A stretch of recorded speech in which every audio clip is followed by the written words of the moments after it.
ಗುಂಡು ಹಾಕ್ತಾ ಇರುವಂಥದ್ದು ಇಸ್ಲಾಮಿಕ್ ಭಯೋತ್ಪಾದನೆ ಅಲ್ಲದೆ ಇನ್ನೇನಿದು? ಹಿಂದೂಗಳನ್ನ ಗುರುತಿಸಿ ಐಡಿ ನೋಡ್ತಾ ಇದ್ದಾರೆ, ಬಟ್ಟೆ ಬಿಚ್ಚಿಸ್ತಾ ಇದ್ದಾರೆ, ಹೆಸರು ಕೇಳ್ತಾ ಇದ್ದಾರೆ. ಇದನ್ನು ಕೇಳಿ, ಇದನ್ನು ನೋಡಿ, ಇದನ್ನು ಬಟ್ಟೆ ಬಿಚ್ಚಿಸಿ ಹೊಡೆಯುವಂಥದ್ದು ಪ್ರಕ್ರಿಯೆ ಮಾಡ್ತಾ ಇರುವಂಥದ್ದು ಹಿಂದೂಗಳ ಮೇಲೆ ಟಾರ್ಗೆಟ್ ಮಾಡಿದ್ದು ಇಸ್ಲಾಮಿಕ್ ಭಯೋತ್ಪಾದನೆ ಅಲ್ಲದೆ ಇನ್ನೇನಿದು? ಒಬ್ಬನೇ ಒಬ್ಬ ಮುಸ್ಲಿಮನನ್ನು ಹೊಡೆದಿಲ್ಲ ಅಲ್ಲಿ. ಸೊ ಈ ರೀತಿಯ ಲೋಕಲ್ ಮುಸ್ಲಿಮರ ಸಹಕಾರ ಇಲ್ಲದೆ ಸಾಧ್ಯನೇ ಇಲ್ಲ. ಇದು ಯಾರೋ ಪಾಕಿಸ್ತಾನದವ್ರು ಮಾಡಿದ್ದಾರೆ, ಬಾಂಗ್ಲಾದೇಶದವ್ರು ಮಾಡಿದ್ದಾರೆ, ಇನ್ಯಾವುದೋ ಭಯೋತ್ಪಾದನೆ ಸಂಘಟನೆ ಮಾಡಿದೆ ಅಂತ ಹೇಳಿ ಕಾಶ್ಮೀರದ ಮುಸ್ಲಿಮರನ್ನು ಬಚಾವ್ ಮಾಡಬೇಡಿ.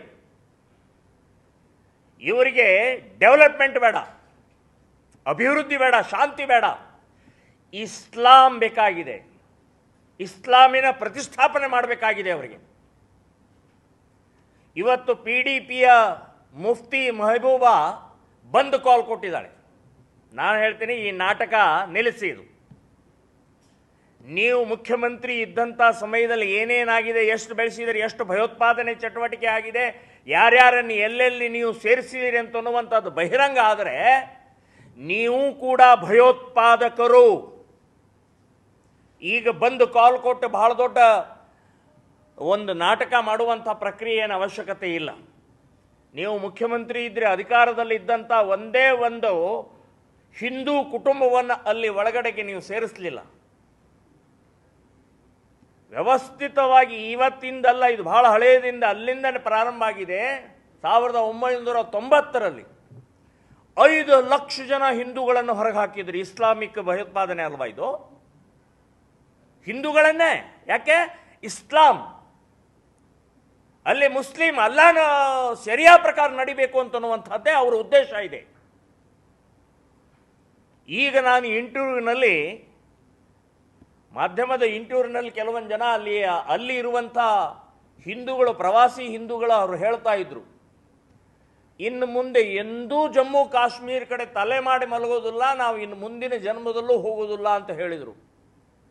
ಇದು ದಾಳಿಕೋರರಿಗೆ ಇಸ್ಲಾಮಿಕ್ ಭಯೋತ್ಪಾದನೆ ಸಕ್ಸೆಸ್. ಇದು ಅವರು ಸಕ್ಸೆಸ್ ಆದರು.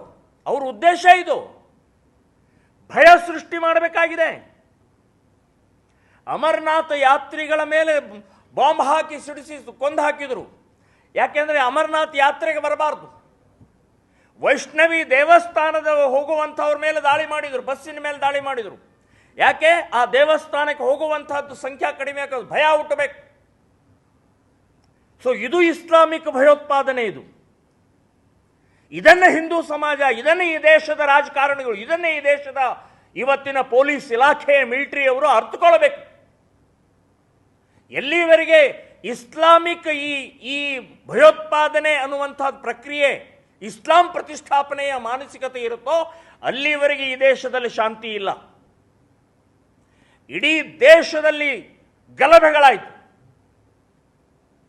ಇತ್ತೀಚೆಗೆ ನಡೆದಂಥ ಮುರ್ಷಿದಾಬಾದ್, ಪಶ್ಚಿಮ ಬಂಗಾಳದ ಮುರ್ಷಿದಾಬಾದ್ ಭಯೋತ್ಪಾದನೆ ಅಲ್ಲದೆ ಇನ್ನೇನು? 67% ಮುಸ್ಲಿಮರಿದ್ದಾರೆ, 30% ಹಿಂದೂಗಳು ಇವತ್ತು ಭಯಪಟ್ಟು ಓಡ್ತಾ ಇದ್ದಾರೆ. ಇದಲ್ಲೇನಿದು ಇಸ್ಲಾಮಿಕ್ ಭಯೋತ್ಪಾದನೆ? ಇಸ್ಲಾಮಿಕ್ ಪ್ರತಿಷ್ಠಾಪನೆಯ ಪ್ರಕ್ರಿಯೆ ಅಲ್ಲೇನಿದು? ಕರ್ನಾಟಕದಲ್ಲೂ ಭಯೋತ್ಪಾದಕರಿದ್ದಾರೆ. DGಹಳ್ಳಿ, KGಹಳ್ಳಿಯಲ್ಲಿ ಗಲಾಟೆ ಆಯ್ತು, ಹುಬ್ಬಳ್ಳಿ ಗಲಾಟೆ ಆಯ್ತು, ಶಿವಮೊಗ್ಗ ಗಲಾಟೆ ಆಯ್ತು, ಮೈಸೂರು ಗಲಾಟೆ ಆಯ್ತು. ಸೊ ಈ ಗಲಾಟೆ ಹಿಂದೆ ಇರುವಂಥ ಇಸ್ಲಾಮಿಕ್ ಮಾನಸಿಕತೆ, ಹಿಂದೂಗಳನ್ನು ಓಡಿಸುವಂಥ ತಂತ್ರನೇ ಇದೆ. DGಹಳ್ಳಿ, KGಹಳ್ಳಿಯಲ್ಲಿ ಇರುವಂಥ 13 ಹಿಂದೂ ಮನೆಗಳು ವ್ಯಾಪಾರಸ್ಥರು ಇವತ್ತು ಬಿಟ್ಟು ಹೋಗಿದ್ದಾರೆ. ಅವ್ರ ಉದ್ದೇಶ ಸಫಲ ಆಯ್ತು. ಇವತ್ತು ಅಲ್ಲಿ ಬರ್ತಾ ಇರುವಂಥ ಬಾಂಗ್ಲಾದೇಶಿ ರೋಹಿಂಗ್ಯಾಗಳನ್ನು ತಡೆಯುವಂಥ ಪ್ರಕ್ರಿಯೆ ಪೊಲೀಸರು ಮಾಡ್ತಾ ಇದ್ರು. ಪೊಲೀಸ್ ಸ್ಟೇಷನಕ್ಕೆ ನುಗ್ಗಿದ ಪರಿಣಾಮದಿಂದ ಪೊಲೀಸರು ಬಾಯಿ ಮುಚ್ಕೊಂಡಿದ್ದಾರೆ. DGಹಳ್ಳಿ, KGಹಳ್ಳಿ. ಇಲ್ಲಿ ಹುಬ್ಬಳ್ಳಿಯಲ್ಲಿ ಪೊಲೀಸರಿಗೆ ಇವತ್ತು ಪೊಲೀಸರ ಆ ಸ್ಟೇಷನ್ಗೆ ಬರಕ್ಕೆ ಹೆದರ್ತಾ ಇದ್ದಾರೆ. ಆ ಸ್ಟೇಷನ್ಗೆ ಟ್ರಾನ್ಸ್ಫರ್ ಮಾಡ್ಕೊಳ್ಳೋಕೆ ಹೆದರ್ತಾ ಇದ್ದಾರೆ, ಅಲ್ಲಿ ಬೇಡ ಅಂತ ಹೇಳ್ತಾರೆ. ಸೊ ಸಾಕಲ್ಲ, ಇಸ್ಲಾಮಿಕ್ ಭಯೋತ್ಪಾದನೆಯ ಇವತ್ತು ಪ್ರಕ್ರಿಯೆ ಭಯ ಸೃಷ್ಟಿ ಮಾಡುವಂಥದ್ದು ಪೊಲೀಸರಲ್ಲೇ ಮಾಡಿದ್ರಿ, ಇನ್ನು ಸಾಮಾನ್ಯ ನಾಗರಿಕರ ರಕ್ಷಣೆಯಲ್ಲಿ. ಪಾಕಿಸ್ತಾನದಲ್ಲಿ 28%, 47ರಲ್ಲಿ ಹಿಂದೂಗಳಿದ್ರು, ಇವತ್ತು 1% ಉಳಿದಿದ್ದಾರೆ. ಹಿಂದೂಗಳನ್ನು ಓಡಿಸಿದ್ರು ಅಲ್ಲೋ. ಬಾಂಗ್ಲಾದೇಶದಲ್ಲಿ 12% ಹಿಂದೂಗಳಿದ್ರು, ಇವತ್ತು 0.5 ಹಿಂದೂಗಳಿದ್ದಾರೆ. ಹಿಂದೂಗಳನ್ನು ಓಡಿಸಿದ್ರೋ ಇಲ್ಲೋ. ಸೊ ಪ್ರವಾಸಿಗರ ಮೇಲೆ ಇವತ್ತು ದಾಳಿ ನಡೆದಿದ್ದು, ಇನ್ನು ಮುಂದಿನ ದಿನಗಳಲ್ಲಿ ಇಲ್ಲಿ ಪ್ರವಾಸಿಗರ ಬರಬಾರ್ದು. ಅವರು ಆ ಪ್ರವಾಸಿಗರಿಂದನೇ ಅನ್ನ ತಿಂತಾ ಇದ್ದಾರೆ ಅಂತನ್ನುವಂಥ ಆ ಭಯೋತ್ಪಾದನೆ ಕೂಕೃತ್ಯ ಮಾಡ್ತಾ ಇರುವಂಥವರಿಗೆ ಗೊತ್ತಿಲ್ಲ. ಇನ್ನೇನು ಸಗಣಿ ಹೇಳಿ ತಿಂತಾರೆ ನೀವು. ಕಳೆದ 4 ವರ್ಷದಲ್ಲಿ 4 ಕೋಟಿ ಪ್ರವಾಸಿಗರು ಬಂದು ಹೋಗಿದ್ದಾರೆ. ಅಲ್ಲಿ ಯಾರಿಗೆ ಲಾಭ? ಅಲ್ಲಿಯ ಲೋಕಲ್ ಬಡ ಮುಸ್ಲಿಮರಿಗೆ ಲಾಭ ಆಗಿದೆ ಇಲ್ಲೋ? ಜೀವನ ಮಾಡ್ತಾ ಇದ್ದಾರೆ ಇಲ್ಲೋ? ಆನಂದವಾಗಿ ಬದುಕ್ತಾ ಇದ್ದಾರೆ ಇಲ್ಲೋ? ಅವ್ರ ಮಕ್ಕಳ ಸ್ಕೂಲು ಕಾಲೇಜ್ ಹೋಗ್ತಾ ಇದ್ದಾರೆ ಇಲ್ಲೋ?